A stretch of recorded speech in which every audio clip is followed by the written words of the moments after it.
يأتينها الله كدارتي آبه وإيمانا عنق يراك السكرات عنق يراك دشاك حنوصا آبه وإيمانا يا انتي الله كدارتي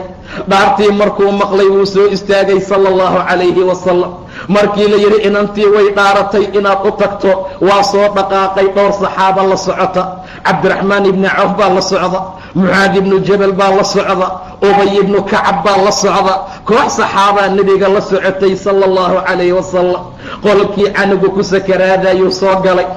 anugii yaraa ee muqaddamaadka geerida ku jiray qolkuu ku soo xariirayo rasuulku soo galay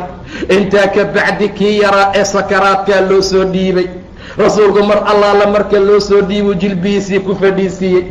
jilbuhu saa ugu fadhiisiyey ka bacdi canuga naftiisu way qaylinaysay canuga yariiska naftiisu khaaqday lahayd walaalaya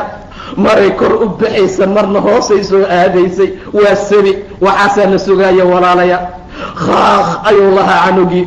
hoos ayay u soo noqonaysaa kor bay aadaysaa nafsadiisa waa taqacqaclaynaysaa intaa ka bacdi rasuulku waa fiiriyey jilbaha ayuu u saaran yahay sakaraadka canugaha ayuu xamili waayey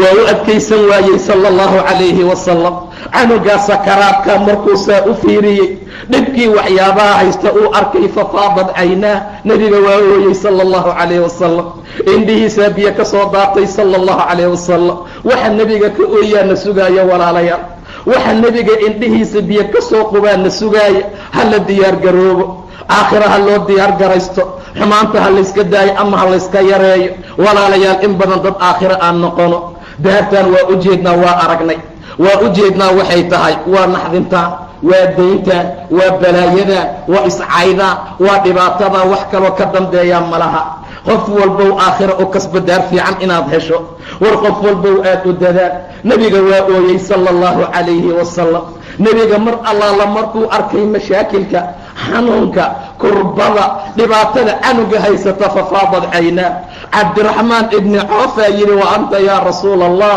adi maa ooynay rasuulka ilaahayo maa haadaa yaa rasuula allah waxaan maxay tahay rasuulka ilaahayo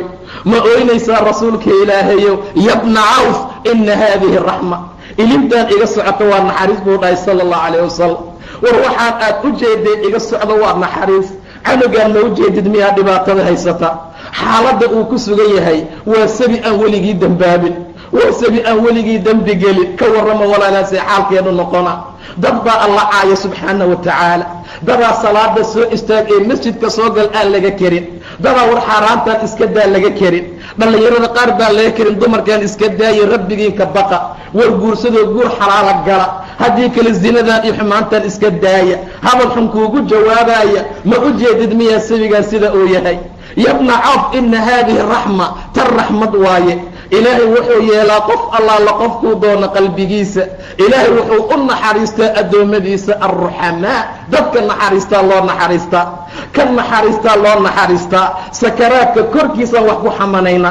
sakaraadka korkiisa mijinqaada lagu wataa sakaraadka korkiisa sigaar lagu caba sakaraadka korkiisa xaaraan lagu cunaa maxaa noo dhiman walaalaya qalbi qalayl intaa gaartay xaaladeenu tahay ilaahay maa u soo rujuucno